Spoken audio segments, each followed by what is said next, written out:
নমস্কার,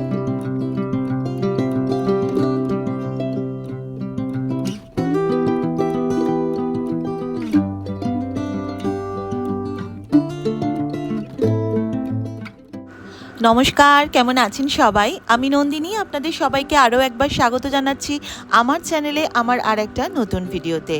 আজকে বুধবার আর ঘড়িতে সময় সকাল 9টা মতো বাজে। বুধবারের সাথে সাথে আজকে আরও একটি বিশেষ দিন, আজ হচ্ছে বাঙালির জামাই ষষ্ঠী। বাঙালি ব্যতীত এই জামাই ষষ্ঠীটি অন্য কোনো জাতি বা ধর্মের মধ্যে সেলিব্রেট করা হয় কিনা আমার বিশেষ জানা নেই। যদি আপনাদের জানা থাকে তাহলে আমাকে অবশ্যই কমেন্ট সেকশনে জানাবেন। তো আমাদের বাড়ির জামাই ষষ্ঠীর সকালটা কীরকম সেই হিসাবেই আজকে ভিডিওটি আপনাদের সামনের প্রথম তুলে ধরা। আর আজকে আমার হাজব্যান্ড অফিস যাবে, ওর তো ছুটি নেই, বিগত বেশ কয়েক মাস যাবৎ শনি রোববারও ছুটি নেই। তো সেই জন্য মা কি করেছে, ফলার যেটা আমাদের বাড়িতে দেয়, যে 5-7 রকমের যে ফল, সেটা জামাইয়ের হাতে দেয়া হয়। আর একটা চিড়ে কলা আম দিয়ে একটা ওরকম মাখা তৈরি হয়, সেটা শাশুড়ি তার জামাইকে খাইয়ে দেয়। তো জামাই ষষ্ঠীর আরও অনেক রীতিনীতি রয়েছে, পাখা দিয়ে হাওয়া করা, এরকম অনেক ব্যাপার ট্যাপার রয়েছে, তবে আমাদের বাড়িতে সেসব কিছু নেই। তো মা এই ফলারটা খাইয়ে দিয়ে আর জামাইকে একটুখানি আগুনের যে তাপ সেটা দিয়ে আশীর্বাদ করে, ধান দুব্য দিয়ে। আর যেটা গিফট সেটা তো দেওয়ার থাকে, তো আমাদের আর গিফটে এখানে আলাদা করে দেওয়া হয়নি, কারণ আপনাদের তো আগের ব্লগে দেখিয়েছি যে জামাই ষষ্ঠীর জন্য মা কীরকমভাবে ওকে গিফট দিয়েছিল। আমি বাজার কলকাতা থেকে কিনে এনেছি এবং সেই সঙ্গেই আর কি মাকেও যে গিফটটা দেওয়া হয়েছে সেটাও আমি সেই দিনকেই কিনে এনেছি। তো তারপরে হাজব্যান্ড অফিস চলে গেছিলো, আর সকালবেলায় আমাদের যে আয়োজন ছিল ওই রকম ফল, তারপরে ওই চিড়ে মাখাটা, তার সাথে লুচি তরকারি করে দিয়েছিলাম। তো হাজব্যান্ড ওগুলোর কিছুই খায়নি, শুধু ওই চিড়ে মাখাটা খেয়ে অফিসে চলে গেছিলো, আর লুচি তরকারিটা আজকে লাঞ্চে নিয়ে গেছিলো। এরপরে আপনাদের সাথে ডাইরেক্ট দেখা হচ্ছে আমার সন্ধ্যেবেলায়। সারাদিন আর বিশেষ কিছু শ্যুট করা হয়নি। আর দুপুরবেলায় আজ আমরা খেয়েছিলাম নর্মাল সিদ্ধ ভাত। তো সন্ধ্যেবেলায় আমি একটুখানি রান্নার প্রিপারেশন করছি, আর ওইদিকে রাইকে বলেছি তুই আজকে একটু সন্ধ্যেটা দিয়ে দে। তো রাই সন্ধ্যেটা দিয়ে দিচ্ছে। আর এইখানে আমি মাটনটা একটু ম্যারিনেট করে রেখেছি। আর আজকে আমি মাটন বিরিয়ানির সাথে সাথে বানাবো ফিরনি, আর একটা হচ্ছে রাজভোগ কুলফি আইসক্রিম। তো তার জন্য দুটো কড়া নিয়েছি, আর দুটো কড়াতেই মোটামুটি ধরুন ওই 1/2 লিটার বা 500 গ্রামের মতো দুধ আমি জালে বসাচ্ছি। আজকের দিনে তো সমস্ত জামাইরা মানে অনেক রকমের ভাজা, ভাত, ডাল, মাছ, মাংস, মানে প্রচুর প্রচুর খাবার দাবার আজকে জামাইকে দেয়া হয়। তো অনেকে নতুন জামাইও হয়েছেন এই বছর, অনেক মেয়েদের নতুন বিয়ে হয়েছে এবছর। বারান্দা দিয়ে দেখছিলাম বেশ সবাই নতুন শাড়ি পরে, গরমটা যদিও ভীষণ, কিন্তু তাহলেও নতুন শাড়ি পাঞ্জাবি পরে, মিষ্টি নিয়ে, আইসক্রিম নিয়ে, কোল্ড ড্রিঙ্কস নিয়ে তারা যাচ্ছে শ্বশুর বাড়িতে। দেখতে বেশ মজা লাগছিল। কিন্তু আমাদের বাড়ির জামাইতে একটু পুরনো হয়ে গেছে, তো তার নির্দেশ হচ্ছে রাত্রেবেলা কিন্তু আমাকে এত কিছু দেবে না, কারণ আমি অনেক রাতে ফিরি। তারপরে আর এত ভাজা আর এত তরি তরকারি দিয়ে খেতে আমার ভালো লাগে না, এত পেশেন্স আমার নেই। তো যেটাই করবে একটাই বানাবে, টেস্টি করে বানাবে। তো মা বললো দেখ ও যেটা পছন্দ করে সেটাই বানানো ভালো। তো সেই জন্য ও যেহেতু মাটনটা খুব ভালোবাসে, তো সেই জন্য মাটন বিরিয়ানিটাই বানাচ্ছি। তো আমি ওই যে কুলফিটা বানাচ্ছিলাম, তো দুধটা দেখুন বেশ ফুটে উঠেছে। তো তার মধ্যে ফুটে ওঠার সময়তেই আমি একটুখানি কেসার দিয়ে দিলাম, আর দুধটা যে একটু কমে আসছে তখন আমি হাফ কন্টেনার মতো মিল্ক মেড বা কনডেন্স মিল্ক এর সাথে অ্যাড করেছি। দোকানের কুলফি আইসক্রিম খেতে গেলে দেখবেন বেশ একটু দানাদার ব্যাপারটা থাকে। তো এই দানাদার ব্যাপারটার জন্য এর মধ্যে অ্যাকচুয়ালি যেটা অ্যাড করে সেটা হচ্ছে হয় কাস্টার্ড পাউডার বা না হলে কর্নফ্লাওয়ার। কিন্তু আমার বাড়িতে আজকে দুটোই নেই, মানে যে কাস্টার্ড পাউডারটা আছে সেটা ম্যাঙ্গো ফ্লেভার, সেটা তো ভালো লাগবে না। তো সেই জন্য আমি এখানে 2 পিস পাউরুটি নিয়েছি। এটা কিন্তু একদম ইনস্ট্যান্ট কুলফি আইসক্রিম। তো দুধটা যেই জাল দেবো তার সাথে এইরকমভাবে পাউরুটিটার যে সাইডগুলো সেটা কেটে নিয়েছি, আর একটা বাটির মধ্যে নিয়ে নিয়েছি সামান্য জল। তার মধ্যে এই পাউরুটিটাকে ডুবিয়ে ভালো করে স্ম্যাশ করে একটুখানি গুলে রাখলাম।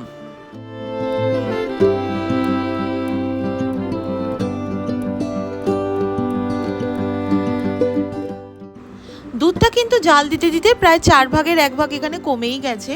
আর এই অবস্থাতেই আমি যেটা অ্যাড করব সেটা হচ্ছে ফ্রেশ ক্রিম। তো আমি বাড়িতে যদি কোনো মালাই থাকে, মানে যেটা আমাদের দুধের সর, সেটাও অ্যাড করা যেতে পারে। তবে যেহেতু আমি দুধের সরগুলো জমিয়ে বাড়িতে ঘি তৈরি করি, তো সেই জন্য সেটা অ্যাড করছি না। বাজার থেকে আমুলের যেটা ফ্রেশ ক্রিম আছে সেটা আমি অ্যাড করছি।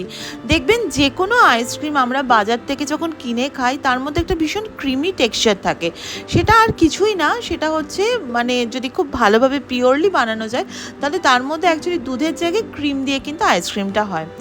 তো যাই হোক, ক্রিমটা ভালোভাবে আমি নেড়ে নেড়ে নেড়ে ভালোভাবে একদম মিশিয়ে দিয়েছি। তারপরে এর মধ্যে অ্যাড করে দিয়েছি ওই যে পাউডারটাকে স্ম্যাশ করে রেখেছিলাম সেইটা।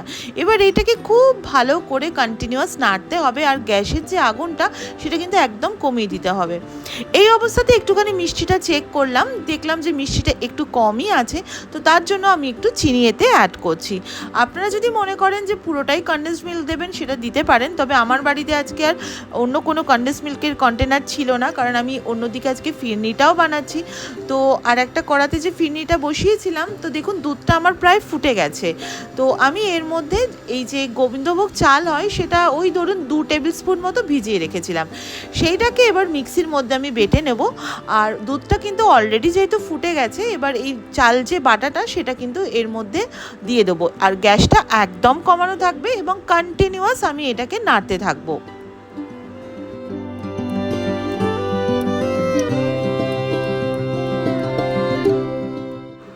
চাল বাটাটা যেই মুহূর্তে দুধে অ্যাড করব, সঙ্গে সঙ্গে কিন্তু দুধটা ধীরে ধীরে ঘন হতে শুরু করে। এই অবস্থায় যদি কন্টিনিউয়াস না নাড়ি তাহলে কিন্তু কড়ার তলাতে লেগে যাওয়ার একটা চান্সেস থাকে। তারপরে আমি এর মধ্যে অ্যাড করে দিচ্ছি বাকি যে হাফ আমার মিল্ক মেডটা ছিল সেটা অ্যাড করে দিলাম। আর যদি মনে করেন যে আপনারা একটু বেশি মিষ্টি খাবেন, যদি এটা বানান আমার রেসিপিটা দেখে, তাহলে এতে মিষ্টিও একটু বেশি অ্যাড করতে পারেন। তবে আমাদের বাড়িতে কেউ খুব একটা বেশি মিষ্টি খায় না, আর ফিরনিটা না এমন একটা জিনিস, খুব কটকটে মিষ্টি একদম ভালো লাগে না। একটা বাটিতে আমি একটুখানি কেসারটা গরম জলে ভিজিয়ে রেখেছিলাম, সেটাও আমি এর মধ্যে অ্যাড করে দিলাম। কেসারের ফ্লেভার এবং যে কালারটা সেটা এত সুন্দর হয় ফিরনির সাথে। দেখবেন যে বড় বড় যে বিরিয়ানির দোকানগুলোতে যে ফিরনিটা দেয়, কালারটা একদম লাইট একটা ইয়েলো কালার থাকে। তো আমার ওদিকে ফিরনিটাও হচ্ছে, এদিকে কুলফি আইসক্রিমটাও আমি ফুটিয়ে চলেছি। এবার লাস্টে আমি এর মধ্যে একটু অ্যাড করে দিলাম হচ্ছে এলাচ গুঁড়ো। এলাচের গন্ধটা এত ভালো লাগে, ফিরনি বা আইসক্রিম যেটাতেই দিই না কেন ভীষণ ভালো লাগে, আর আমার বাড়িতে এটা খুব পছন্দও করে। তো সেই জন্যই দুটোতে আমি মিশিয়ে দিয়েছি।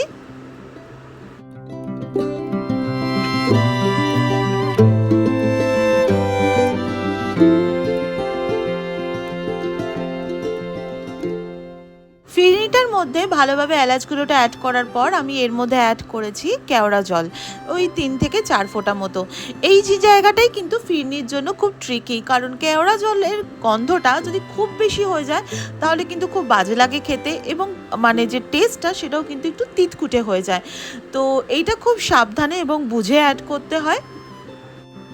তারপরে আমি একটুখানি গন্ধটা শুকে দেখছিলাম যে গন্ধটা একদম পারফেক্ট আছে কিনা।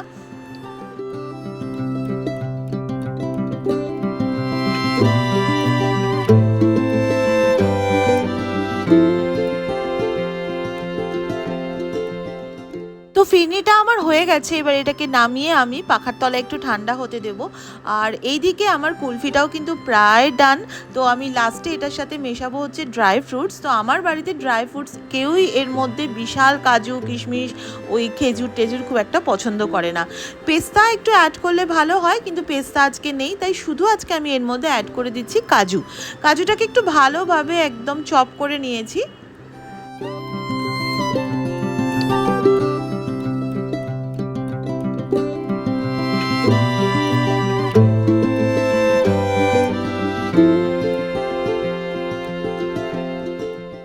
গ্যাসের আগুনটা নিভিয়ে দিয়েছি, আর কাজুটা দেওয়ার পর ভালোভাবে নেড়ে চেড়ে এটার সাথে মিশিয়ে দিচ্ছি।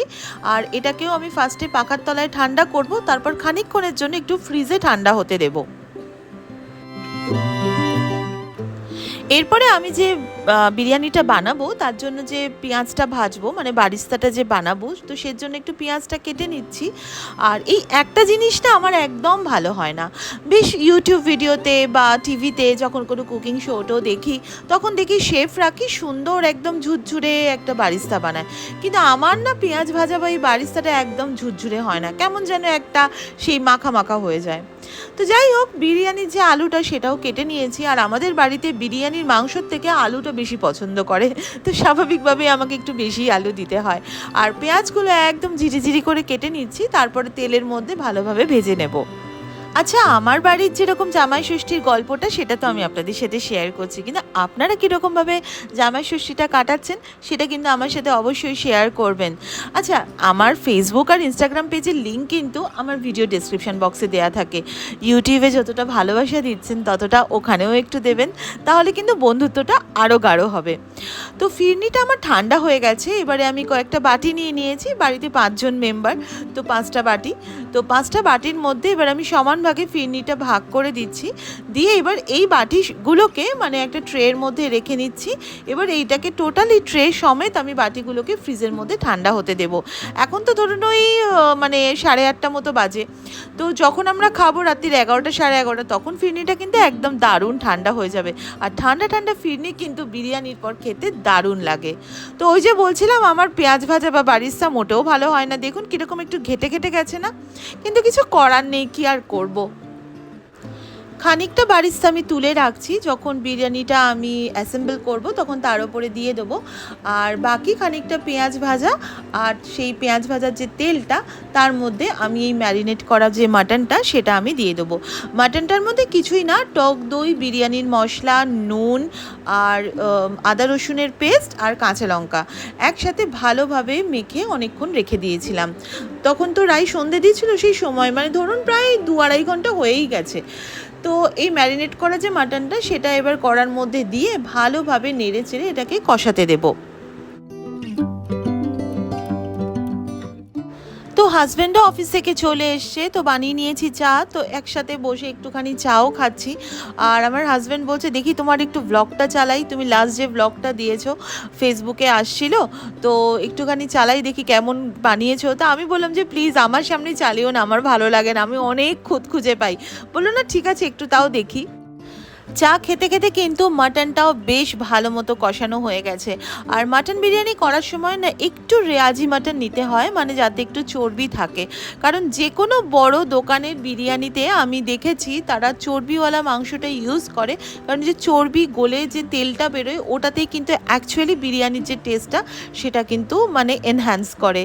তো ওই যে বলছিলাম আমি কুলফিটা প্রথমে পাখার তলায় ঠান্ডা করে তারপর নর্মাল ফ্রিজে ঠান্ডা করে আমি রেখেছি, মানে তখনও ডিপ ফ্রিজে দিইনি। তার কারণ হচ্ছে ওই যে ফ্রেশ ক্রিমটা আমি দিয়েছিলাম, তো সেইটা যাতে আরও ফ্লাফি হয়, তো সেই জন্য আমি এরকম একটা কেক বিটারের সাহায্যে এই কুলফিটাকে ভালো করে বিট করে নিচ্ছি।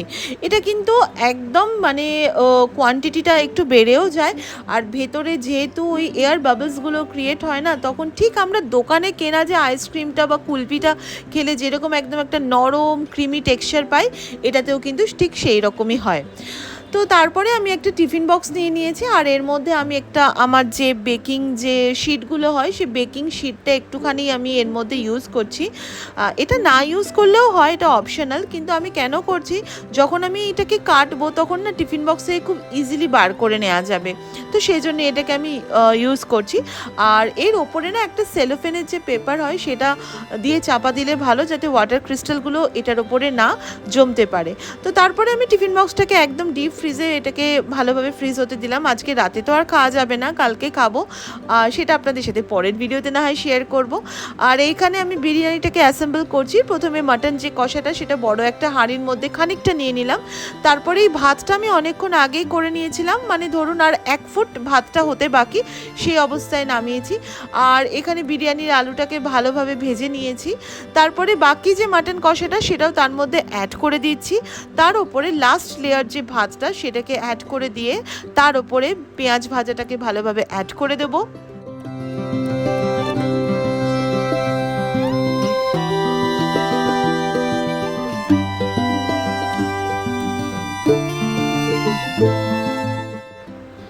এবার একটা কাপের মধ্যে আমি একটু গরম দুধের মধ্যে একটু কেসর ভিজিয়ে রেখেছিলাম, দেখুন কালারটা কি দারুণ এসছে। তার মধ্যে আমি অ্যাড করছি 1 চামচের মতো কেওড়া জল, 1 চামচের মতো গোলাপ জল, আর 4 থেকে 5 ফোঁটা মতো বিরিয়ানির আতর।